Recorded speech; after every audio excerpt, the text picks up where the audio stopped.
எண்ணூர் அருகே உயர் மின்னழுத்த கம்பி அறுந்து விழுந்ததன் காரணமாக தொடர்வண்டி சேவை பாதிக்கப்பட்டதால் பயணிகள் சிரமத்திற்கு ஆளாகினர்.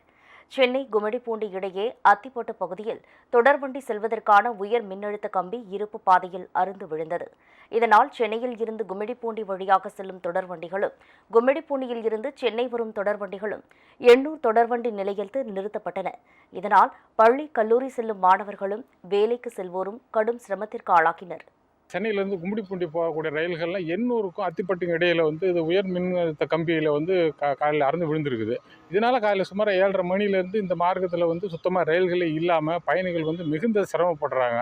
இது போன்ற சம்பவங்கள் தொடர்ந்து இந்த மார்க்கத்தில் நடந்துக்கிட்டு இருக்குது. எனவே தென்னக ரயில்வே நிர்வாகம் இந்த பராமரிப்பு பணிகளை சரியான முறையில் கையாண்டு அடிக்கடி ஏற்படக்கூடிய இது போன்ற பிரச்சனைகளை பயணிகளுக்கு ஏற்படாமல் சரிப்படுத்தி கொடுக்கணும்னு சொல்லி பாதிக்கப்படுகின்ற பயணிகள் சார்பாக கேட்டுக்கிறோம்.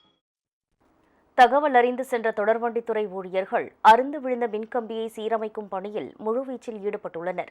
இந்த நிலையில் பொன்னேரியில் இருந்து சென்னை வரும் தொடர்வண்டிகள் ஒரு வழிப்பாதையில் இயக்கப்படுகின்றன.